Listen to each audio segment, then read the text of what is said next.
Hey guys, it is Alex Angel and Happy New Year. I am here with your first half of January 2020. No more 2000 nothing. It's now 20 something. Anyway, for this month, we're going to shake it up. I don't like doing the same thing over and over. So I will be reading with my Gilded Tarot. I bought some new cards, which I really love, which are the Deviant Moon Tarot. But for this reading, what I will do is your primary will be the Gilded Tarot, and then I'll clarify with the Radiant Moon. Don't freak out. They look a little scary, but, you know, they're really not. And then what we did for the last half of December is I will pull 3 angel cards to help you with advice on whatever, you know, angels brought out for you and whatever they want you to know to help you in the year 2020. 2020 is perfect vision, right? So we seeing things clearly this year. We matching energy. You give me 20, I give you 20 back. You give me 15. I don't know, because I don't go below 20. But anyway, I hope you guys having a fabulous an amazing 2020. So let's get started. Hey Taurus, this is Alex Angel, and I am here with your first half of January 2020 Angel and Tarot card reading. I have meditated over your cards, shuffled them, and laid them out. So let's get started. Initially, when I'm looking at your energy, Taurus, I kind of feel like there's a bit of a seesaw effect going on. It's almost like you are torn between your mind and your emotions, right? And the first 2 cards up are the Queen of Swords and the Queen of Cups, right? And there it is basically in a nutshell, in that, you know, this is a queen who's been battered, she's been bruised, she's been around the block a time or 2 or 20. She is familiar with the world's bullshit. She has like a 6th sense about, you know, life experiences and, you know, all of the controversy that comes along with that. But I do kind of feel like, especially with the Queen of Cups, it's almost like she still wants to believe in love. She still wants to believe that her emotional desires can be fulfilled. So this to me is almost like the internal tug of war going on with you guys now. It's like, should I listen to my mind or should I follow my heart? Okay, let's see what else comes up. 5 of Cups and the Hierophant. Basically, Taurus, this is you coming up in your own reading. The Hierophant represents, you know, kind of like that the high priest energy. So he's kind of like that religious, spiritual figure that, like, you know, inner voice, higher self, inner guidance, that comes out basically to kind of lead us into not necessarily following our heart, but more so following our evolutionary path or our spiritual path, right? And I kind of feel like this especially is warranted right now, as in, you know, simply put, pray it out. If you're not sure what to do, pray it out and see what answers the universe brings you. Okay. And this here basically is an indication as to why you may need to pray in the first place, right? Every time, you know, no matter how the 5 of Cups is depicted, regardless of what deck you're using, there are always 2 cards that are up, 2 cups that are upright, and then cups that have been spilt. And the figure is always kind of in the position or forward facing to the cups that have been spilt. As in, you can only focus on right now the past, what has already been done. And when it comes to, say, for instance, looking forward to the future, it's almost like your outlook is very bleak, or it's, you know, kind of down in the dumps, at least for right now, which again is basically what the 5 of Cups represents. It represents emotional disappointment, But fives in the tarot represent change, right? So these cups spilled for a reason. These cups spilled because, you know, whatever that substance was that was inside of them had to be disposed of. So there are certain things, what I just received from angels is like, yes, there are certain things in your life that you absolutely need to let go of, no matter how hard. You actually need to let go of to make space for the new. And again, I do feel like with the Hierophant, don't necessarily follow your mind, don't necessarily follow your heart, but follow the inner guidance that you may be getting from the universe. The next two cards is the Ten of Swords and then also the Fool. The Ten of Swords to me represents, look at it, just flew out of my hand. The Ten of Swords basically represents all of the deliberation, right? All of the previous history, the previous experiences that have led to those cups spilling over. It's almost like you have reached your boiling point, so to speak. Tens also represent completion. So I do kind of feel, especially sitting here coupled with the Fool, it's like out with the old, in with the new. This is the past, everything that you've gone through, everything that you've mulled over, everything that, used to make you unhappy mentally, which leads to unhappy emotions. And now I just kind of feel like, to an extent, once you kind of get over that, once this decision or whatever this choice is, once that's actually made, it's like, okay, we are going to wipe the slate clean and we are just going to start anew. And that's what the Fool card represents. What I'm also being told to remind you guys here too is, yes, just because a situation, as an example, could have rectified itself, just because you had a clear answer from the universe as far as what to do next, be careful about making stupid, foolish mistakes, okay? Because the Fool also represents that too. He represents not having enough information and basically, kind of entering a new situation with a lack of information, which a lot of times could cause mistakes and errors. Okay, I love this for you, Taurus. The next card is the Knight of Swords coupled with Death. Okay, this to me, the Knight, it has everything to do with forced communications, forced decisions. It kind of represents like moving unnaturally as opposed to in line with the universe or going with the flow.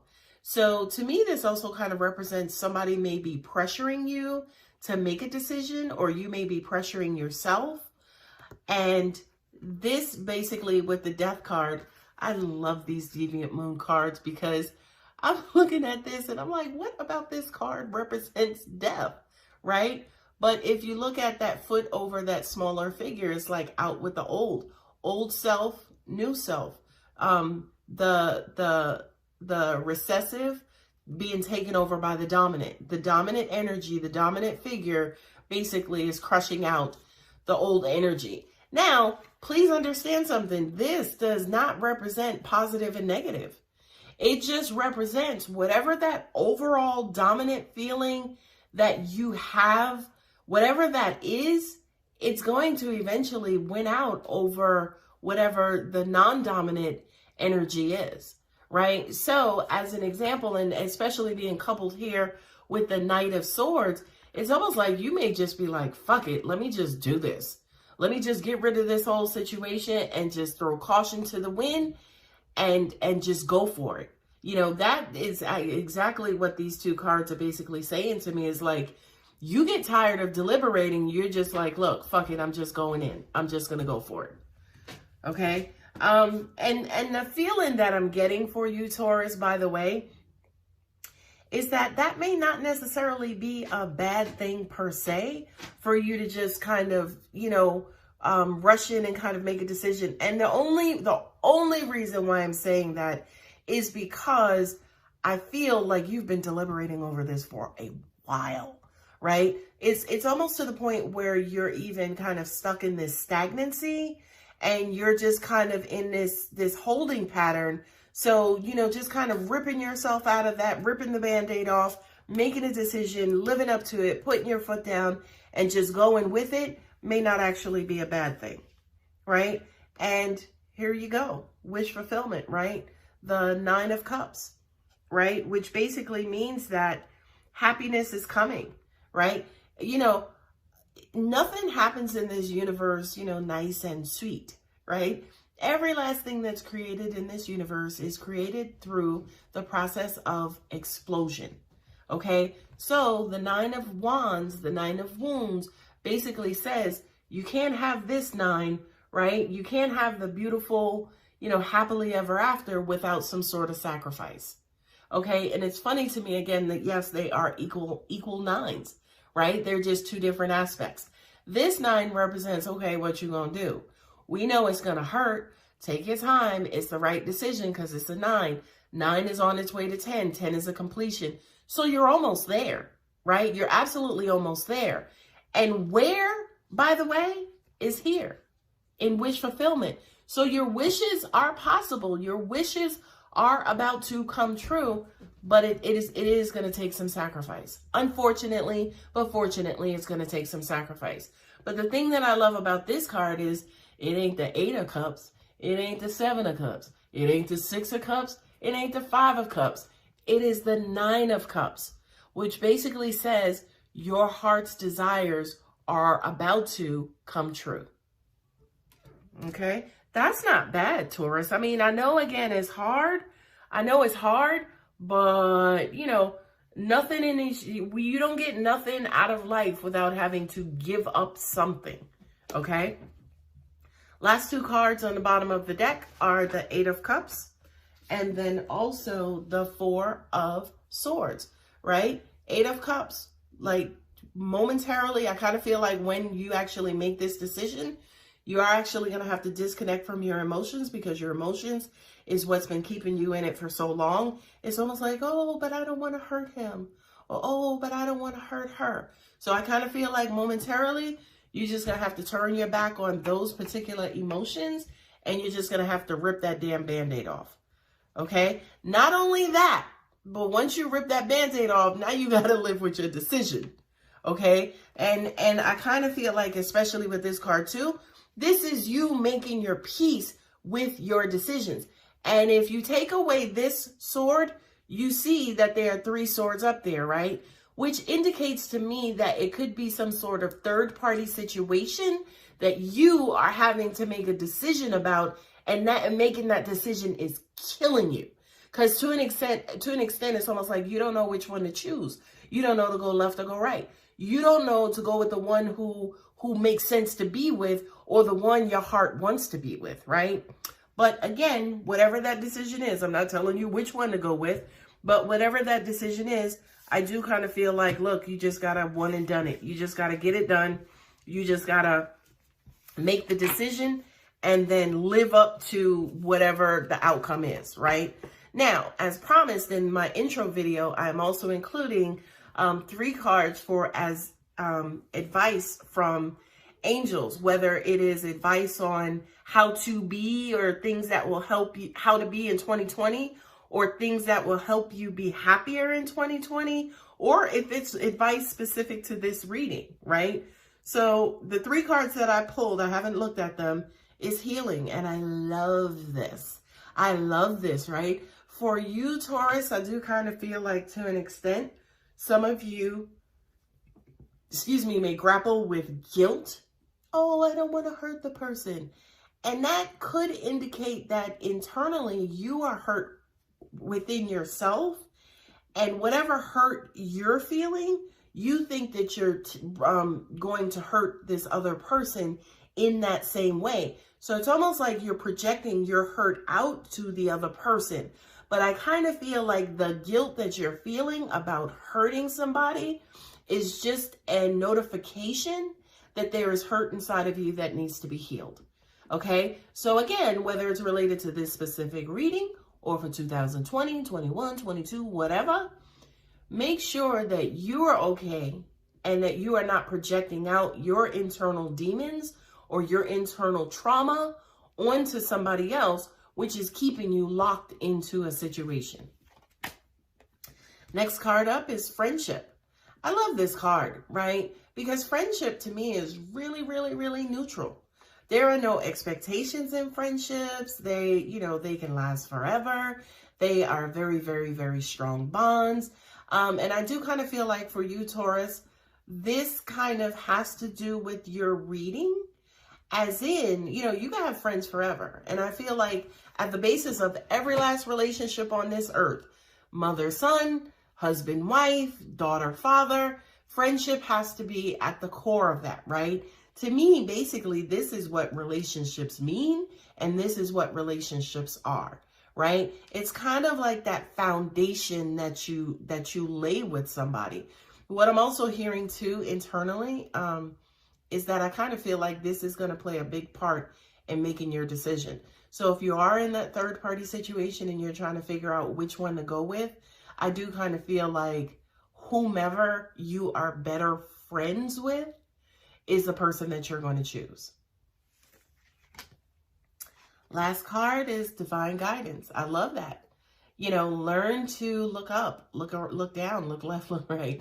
Like, learn to look outside of your physical self, your human self, and, kind of pay attention and incorporate in the beautiful energy of angels, God, the divine, right? Divine guidance. I do kind of feel like, again, Taurus, whatever decision you make, whatever it is that you do, it all has to do with your evolution in this universe, okay? So please know that there are no wrong decisions. Whatever decision that you make is going to be the best decision for your evolution, okay? Forget your mind, forget your heart. Your evolution is going to pull rank 1,000,000% of the time. All right, my dear Taurus, that was actually a really good reading. I hope that helps. I wish you guys a phenomenal January and February in 2020, 2021, and beyond. I hope to see you guys in the next video. Thanks.